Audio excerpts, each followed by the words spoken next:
ನಮಸ್ಕಾರ ವೀಕ್ಷಕರೇ, ನನ್ನ ಹೆಸರು ಬೆಳ್ಳನ ಸ್ವಲ್ಪ. ನಮ್ಮೂರ ಸರ್ಕಾರಿ ಹಿರಿಯ ಪ್ರಾಥಮಿಕ ಪಾಠಶಾಲೆ ಹಂಡಾಲ ಸಂಘದಲ್ಲಿ 3ನೇ ತರಗತಿ ಓದುತ್ತಿದ್ದೇನೆ.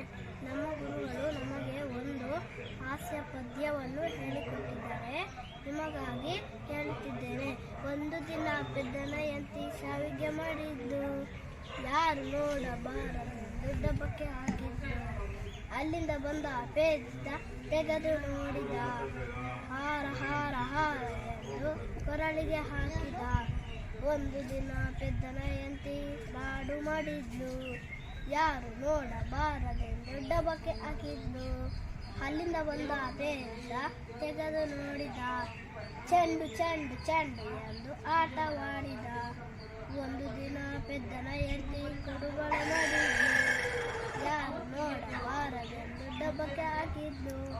ಅಲ್ಲಿಂದ ಬಂದ ಪೆದ್ದ ತೆಗೆದು ನೋಡಿದ, ಬಳೆ ಬಳೆ ಬಳೆ ಎಂದು ಕೈಗಾಕಿದ.